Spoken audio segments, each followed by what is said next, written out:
Doubt आया है जो अभी मैं क्लियर करने जा रहा हूँ। ठीक है, जो पहला डाउट है बच्चों का कि ये जो पॉलिसी है वो कब इम्प्लीमेंट होगी। ठीक है, तो बच्चे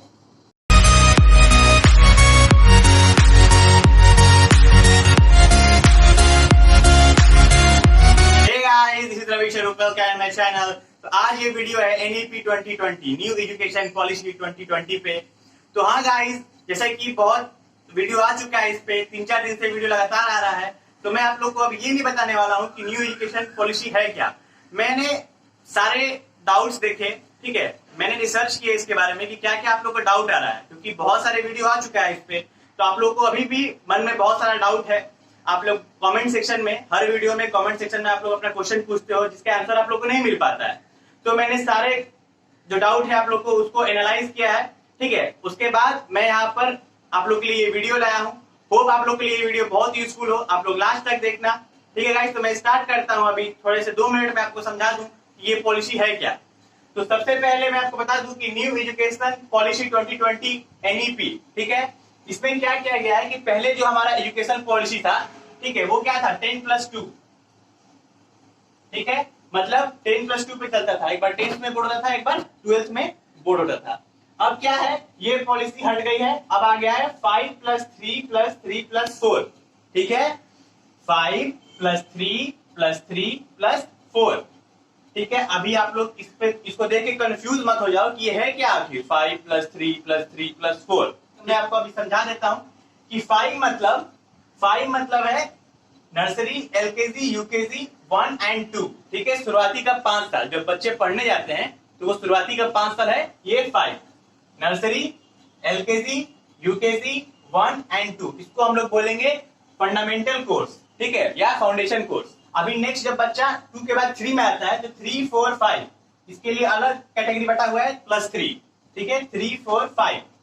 अब फिर बच्चा जब 5 से 6 क्लास में जाता है तो ये अलग कैटेगरी है 3, 6, 7, 8। ठीक है, अब फिर नेक्स्ट जो लास्ट स्टेज है वो है 4th। ठीक है, 4 साल का, वो है 9 से लेके 12 तक, 9, 10, 11 और 12th क्लास तक। ठीक है, तो ये हमारा एजुकेशन पॉलिसी है जो 5+3+3+4 में डिवाइड किया गया है। इतना सब डिवीजन है इसका। तो पहला जो है नर्सरी से लेकर 2 तक। ठीक है, नर्सरी से लेकर 2 तक ये किया गया है कि प्ले बेस्ड लर्निंग किया गया है। बच्चों को खेल कूद के हिसाब से पढ़ाया जाएगा। ठीक है, खेला कूदा के पढ़ाया जाएगा। मतलब इसमें ये है कि बच्चे ABCD पढ़ना, ठीक है, नंबर 1, 2, 3, 4, एडिशन, मल्टीप्लीकेशन, डिवीजन, ये सब बच्चे सीख जाए। सेंटेंस पढ़ना सीख जाए। स्टैंडर्ड 2 तक बच्चे क्या हो रहे हैं, सेंटेंस पढ़ना सीख जा रहे हैं। एडिशन, मल्टीप्लीकेशन, जो सिंपल मैथमेटिक्स है वो सीख जा रहे हैं। ठीक है, तो लेटर का ज्ञान और सेंटेंस पढ़ना खेल खेल में बच्चे नर्सरी से लेकर 2 तक सीख जाएंगे। अभी नेक्स्ट आते हैं 3, 4, 5। यहाँ क्या होगा, लैंग्वेज बेस्ड लर्निंग। इसमें क्या हो रहा है, सबसे इंपॉर्टेंट बात कि हम लोग यहाँ पर रीजनल लैंग्वेज में बच्चों को शिक्षा दे सकते हैं। मतलब कोई मराठी है तो मराठी में, कोई उड़ीसा से है तो उड़िया में, कोई तेलुगु, तमिल, हर भाषा में यहाँ पर पढ़ाया जा सकता है 3 से लेकर 5 तक। ऐसा क्यों किया गया है, ऐसा इसलिए किया गया है कि सपोज कि हम अक्सर देखते हैं कि 3, 4, 5 के बच्चों को इंग्लिश समझ में नहीं आता है, बट बुक तो इंग्लिश में होता है। तो कितने बच्चों को समझ में नहीं आता है, उन्हें क्या लगता है तारे जमी पर, उन्हें कुछ समझ ही में नहीं आता है और वो बस रट के एग्जाम देते हैं। तो ये रट्टाफिकेशन खत्म करने के लिए हमें क्या किया गया है, हमें रीजनल लैंग्वेज का भी ऑप्शन दिया गया है स्कूलों को कि वो लोग अपने सुविधा अनुसार रीजनल लैंग्वेज यूज कर सकते हैं। ठीक है, बुक में या टीचर भी रीजनल लैंग्वेज में पढ़ा सकते हैं। तो इससे क्या होगा कि जो भी बुक में कंटेंट है उसे कंटेंट अच्छे से समझ में आएगा। अगर इंग्लिश में जो कंटेंट है वो उसको नहीं समझ में आता हो, वो रटता हो बच्चा उस वक्त, तो हमारा जो अभी न्यू एजुकेशन पॉलिसी आया है उसमें बच्चों को रीजनल लैंग्वेज में सिखाया जाएगा ताकि वो समझ पाए बात क्या है। और इसमें इस क्लास में 3, 4, 5 में ये भी ध्यान दिया जाएगा कि अब 2 तक तो बच्चे लाइन पढ़ना, सेंटेंस पढ़ना जान गए। अभी इसमें क्या है, उस सेंटेंस का मतलब मीनिंग समझना भी जान जाए, कि 3, 4, 5 में ये भी ध्यान दिया गया है। अभी जब बच्चे सेंटेंस पढ़ना जान जाएंगे, उसका मतलब समझना जान जाएंगे, अब नेक्स्ट जो आता है 6, 7, 8, यहाँ जो चेंजमेंट आया है वो लाइफ मतलब बदल देगा बच्चों का एकदम। ऐसा मतलब क्रांति आ गया एजुकेशन में, ऐसा समझ लो आप लोग कि 6, 7, 8 में क्या हो रहा है, प्रोजेक्ट बेस्ड लर्निंग हो रहा है।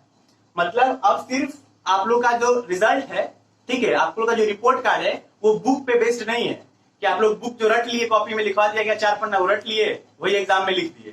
ठीक है, अब उस पे बेस्ड बिल्कुल भी नहीं है।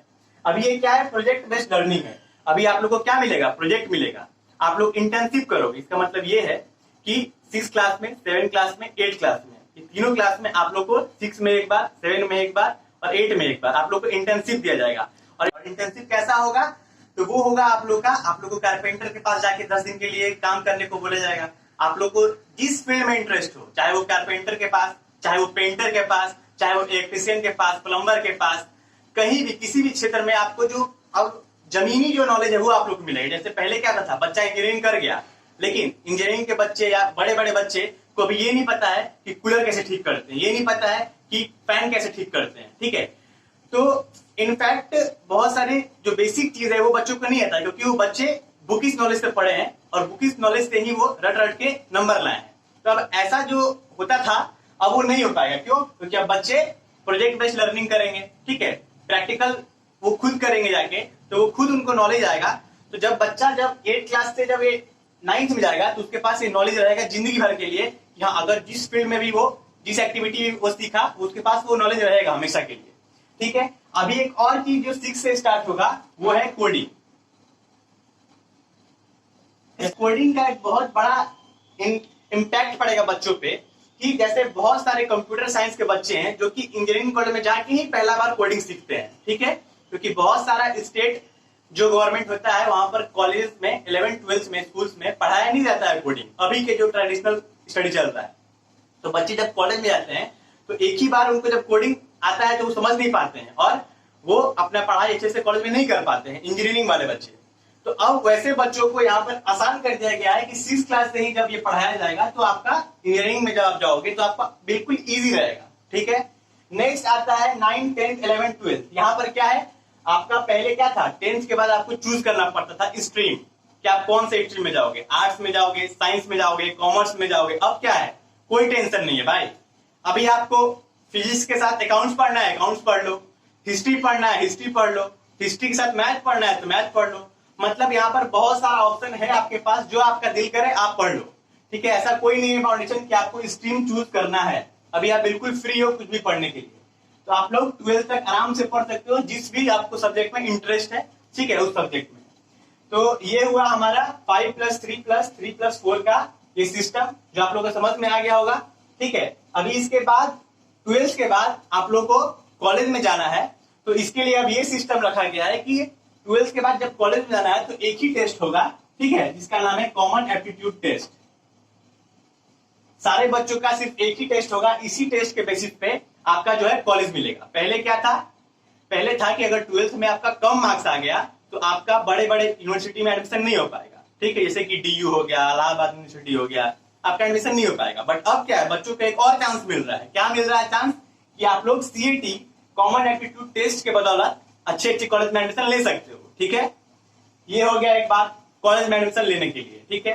तो अभी कॉलेज में एडमिशन लेने के बाद हायर एजुकेशन में भी, कॉलेज में भी बहुत सारा नया सिस्टम लगा है जो अब मैं बताने वाला हूँ, ठीक है। उससे पहले मैं आप लोग को ये बता दूं कि जो बोर्ड का एग्जाम है, मतलब 10th और 12th जो बोर्ड का एग्जाम होता है, ठीक है, उसको भी थोड़ा अब उसका प्रेशर बच्चों पे बहुत ज्यादा पड़ता था, तो वो कम कर दिया गया लोड। कम क्या किया गया है, अब जैसे 10th का एग्जाम एक बार होता था और 12th का, तो अब क्या किया है, इसको प्रेशर कम करने के लिए सेमेस्टर वाइज कर दिया गया है, ठीक है। जैसे कि हम लोग कॉलेज में सेमेस्टर वाइज एग्जाम देते हैं, फर्स्ट सेमेस्टर, सेकंड सेमेस्टर, वैसे ही 10th में भी बोर्ड का जो एग्जाम है वो 2 सेमेस्टर में होगा। 12th का भी बोर्ड का एग्जाम 2 सेमेस्टर में होगा। इससे क्या होगा, बच्चों पे प्रेशर कम बनेगा, ठीक है। और जो ये यहाँ से नर्सरी से लेकर 12th तक, ठीक है, बच्चों का जो भी रिपोर्ट कार्ड बनेगा वो सारे एक्टिविटी को देखते हुए बनेगा। ऐसा नहीं है कि सिर्फ जो थ्योरी पार्ट है उस पर ज्यादा ध्यान दिया जाएगा, बिल्कुल भी नहीं। जितने करिकुलर एक्टिविटीज है, जो भी खेल कूद है, सबका मार्क्स रिपोर्ट कार्ड में ऐड होगा और तब आपको ओवरऑल आपका पूरा प्रोग्रेस देखा जाएगा, उस पर रिपोर्ट कार्ड बनेगा। तो बिल्कुल भी ऐसा नहीं है कि जो बच्चे रट रहे हैं वो बच्चे फर्स्ट आएंगे क्लास में, हर दिन का नोटिस किया जाएगा और तब जाके आपका पूरे साल का रिपोर्ट कार्ड तैयार होगा, ठीक है। अभी मैं आता हूँ कॉलेज की तरफ। तो अब मैं कॉलेज की तरफ आता हूँ कि जो बच्चे कॉलेज में पढ़ रहे हैं उनके लिए भी खुशखबरी है कि जो फर्स्ट ईयर है, अगर बच्चा फर्स्ट ईयर में पढ़ के कॉलेज छोड़ दे रहा है तो उसको सर्टिफिकेट मिलेगा, ठीक है। अगर जो बच्चा सेकेंड ईयर में पढ़ के पढ़ाई छोड़ना चाहता है तो उसको डिप्लोमा का मिलेगा, ठीक है, डिप्लोमा मिलेगा। जो बच्चे 3rd ईयर में पढ़ाई करके छोड़ रहे हैं, 3rd ईयर में पढ़ाई कर रहे हैं और 3rd ईयर करके छोड़ना चाहते हैं, उनको डिग्री मिल जाएगा, ठीक है। अगर जॉब लेना है, ठीक है, अगर उनको जॉब लेना है तो वो डिग्री लेके अपना जॉब कर सकते हैं, ठीक है, ठीक है। अगर जिसे डिग्री लेने के बाद जॉब नहीं करना, मतलब आगे और रिसर्च में जाना है, तो वो 4th ईयर का ही पढ़ाई करेंगे, तो उन्हें रिसर्च विद डिग्री मिलेगा। तो अगर कोई बीएससी कर रहा है या बीए कर रहा है तो उसे अब 4 साल करना पड़ेगा अगर वो रिसर्च में जाना चाहता है। अगर जॉब जाना चाहता है तो ये 3 साल करके वो जॉब में जा सकता है, ठीक है। अभी इसके आगे भी बनाया हुआ है कि अगर हम पोस्ट ग्रेजुएशन करना चाहते हैं, ठीक है, ये तो ग्रेजुएशन हो गया, अभी हम पोस्ट ग्रेजुएशन करना चाहते हैं तो हमें 4 साल के बाद बस 1 साल हमें एमए या एमएससी या एमकॉम कुछ भी करना पड़ेगा, ठीक है, वो 1 साल, उसके बाद 4 साल का हुआ हमारा पीएचडी। मतलब इसमें क्या किया गया, एमफिल जो है वो हटा दिया गया है, ठीक है, एमफिल इसमें से हटा दिया गया है। तो कॉलेज में हमारा ये फैसिलिटी है कि लॉकर बैंक सिस्टम बनाया गया है। हमारा जो क्रेडिट है वो हमारा लॉकर में सेव हो जाएगा, ठीक है, जैसे बैंक में पैसा सेव होता है उसी प्रकार से हमारा डिजिटल लॉकर बनेगा, उसमें हमारा जो फर्स्ट ईयर का जितना भी क्रेडिट आया होगा, मार्क्स आया होगा, वो उसमें सेव रहेगा। सपोज कि कोई बच्चा फर्स्ट ईयर में है, ठीक है, और उसका अब पढ़ाई में मन नहीं लग रहा है, तो फर्स्ट ईयर के बाद चाहता है कि हम पढ़ाई ना करें, चाहे किसी भी कारण से, या उसका एक्सीडेंट हो गया हो, फैमिली कंडीशन, फाइनेंशियल कंडीशन, या मन ना लग रहा हो, तो वो क्या कर सकता है, फर्स्ट ईयर का पढ़ाई कंप्लीट करके छोड़ सकता है। उतना में उसको ऐसा नहीं होगा कि अब तुम जाओ कुछ नहीं मिलेगा, उसको सर्टिफिकेट मिल जाएगा। अगर वो 3 साल बाद दोबारा आता है, ठीक है, या एक स्पेसिफिक टाइम के बाद दोबारा आता है, तो उसका सेकेंड ईयर से डायरेक्ट पढ़ाई स्टार्ट होगा, उसको फर्स्ट ईयर पढ़ने का जरूरत नहीं है, ठीक है। तो ये एक बहुत बढ़िया सिस्टम है कि हमारी जो पढ़ाई है वो अब ऐसा नहीं है कि 1 साल पढ़ ली तो बर्बाद हो गया टाइम, नहीं, वो हमारा सेव रहेगा। अब हमारा जब भी आएंगे हम तो सेकेंड ईयर से स्टार्ट होगा, या सेकेंड ईयर करके गए तो जब भी आएंगे तो 3rd ईयर से स्टार्ट होगा, ठीक है। हमारा जो मार्क्स है वो लॉकर में सेव रहेगा। तो ये वो हमारा कॉलेज का। अब मैं आता हूँ वो सारे डाउट की तरफ जो आप लोग को सारे वीडियो देखने के बाद बहुत सारे मन में डाउट आया है, वो डाउट में 1 by 1 अभी क्लियर कर रहा हूँ। अभी कितने बच्चे जो 9th में है वो बोल रहे हैं कि अगर वो फिजिक्स पढ़े, इकोनॉमिक्स पढ़े, अकाउंट्स पढ़े, ठीक है, हिस्ट्री पढ़े, तो क्या वो 12th में बीटेक करने जा सकते हैं 12th के बाद? तो गाइस अब मैं चलता हूँ, bye bye, take care, see you.